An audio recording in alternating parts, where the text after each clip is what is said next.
Congratulations on this. Thank you honor. very much.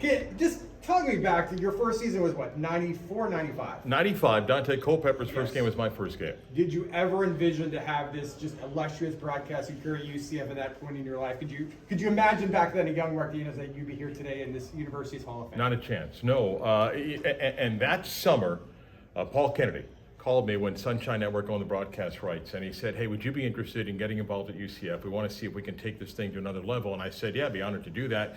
We met, and then, the 95 season happened. If you would have told me I would have been here 29 years later, I don't think I would have believed that. So I'm incredibly fortunate. I'm so blessed, and so many people helped along the journey here, and it's been amazing. And I am so grateful and honored to be able to stay here. As you know, in this industry, it is hard to stay in one place for a long period of time, and I am grateful for the opportunity and blessed every day, and hope to do this for many more years to come. But it's been an unbelievable ride. Marc, you've spent many of Hall of Fame ceremony introducing these Hall of Fame classes. Now you're the one that's getting inducted. What does that mean to you? Yeah, it was important for me to still host because I wanted every other inductee to get the same great treatment that we've given them and so forth. And Scott Adams will introduce me tonight, so it's going to be a little bit weird. Normally I'm off on the side reading the script and see what comes up next. But it's an incredible honor, and to have my family here tonight, my wife, my daughters, my mom, who's 86, is here tonight, my sister and brother-in-law, so it's a special celebration for them. The table sits 10, there are 9 seats, the 10 seats for my dad, who passed away years ago, who's always so special to me. So Dad would have loved tonight, and I'm honored, and very, very special evening, yeah. You've never missed a football game, correct? I've never missed a football game, So that's correct. So football-wise, I think we're 352 or 353 or something. Okay, what are your favorite memories? I'm sure there's a lot that come to mind. You know, look, obviously the major bowl games are so special, conference championship games, obviously South Florida in 2017, but I'll tell you what, I broadcast at over 260 campuses. And I've gone to the Big House, to the Horseshoe, to Between the Hedges at Georgia, to Florida. But you know what? I've also gone to MAC schools to broadcast games. New Mexico is as scenic as you're going to find. And some of those places, almost every Louisiana school that I think you've been to as well. And you know what? You look back, and it's part of the incredible journey. You broadcast games in front of 110,000 people. You broadcast games at Eastern Michigan in a 40-mile-an-hour wind with 500 people. And all of them are fantastic because this school, this opportunity has taken me to so many incredible places that, I'm so blessed. I've been to Hawaii twice with UCF. I've been to Alaska to call basketball, for crying out loud. Got to go to Ireland, Puerto Rico. So, it's incredible. So it's not just those big games, but all those other places you think back and you're like, wow. It's like, Coach McDowell's being inducted, and you think back to those years when UCF really had no money, and surviving as an independent, and then into the MAC and everything. Like, it was a big deal, that Western Michigan game. They won our first conference game.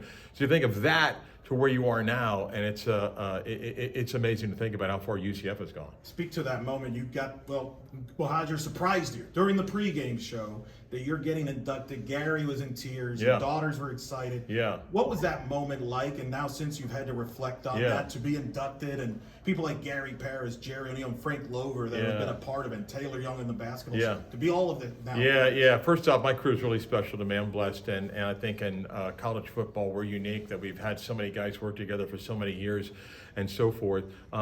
I have served on the Hall of Fame committee for many years. They asked me to come off so they could go through the voting process.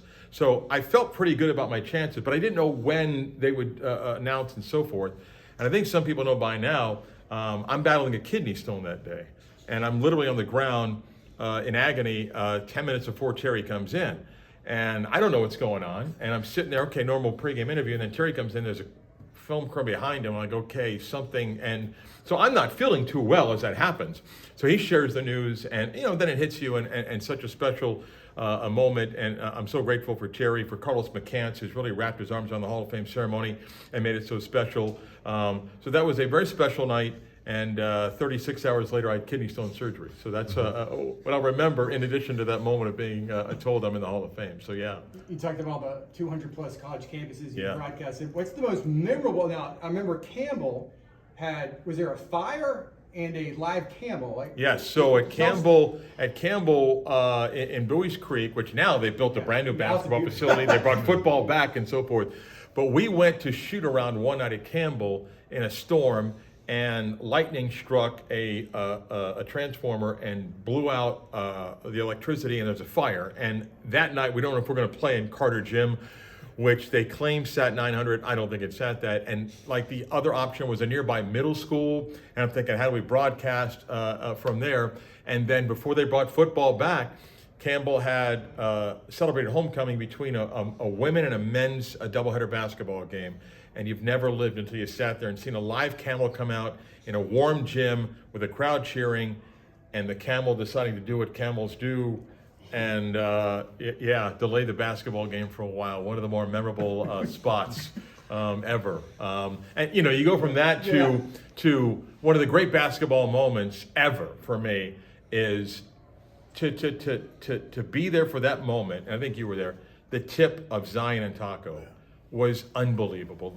Just the vibe in the building was insane. So from Campbell with the camel to Zion and Taco tipping it off in the second round of the NCAA tournament, a pretty big gap of emotions there, yeah. 29 years doing this job. What is the biggest difference you think from the UCF you started when you broadcasted versus the UCF we see now, and what has it meant to you to witness all of that? Well, I'm blessed because I've seen so many firsts. I've gotten to meet so many wonderful people that really paved the way to be where UCF is today.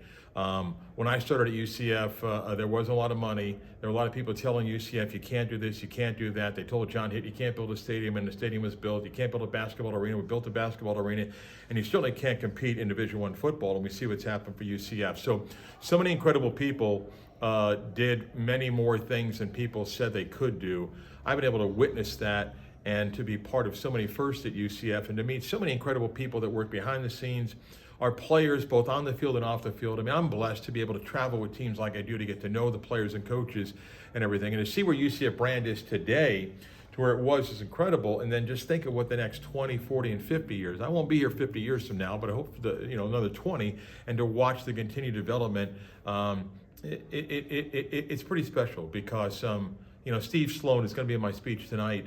I have so much respect for Steve Sloan and John Hitt because they really pulled things off when UCF didn't have anything, and they had a vision of where UCF can go, and many people said, no, that's not possible. And to see what we'll see, for example, tomorrow in a filled stadium in Oklahoma State, ranked 15, playing UCF, and it being just a conference game, that's an incredible ride from where we started, at least when I started in '95.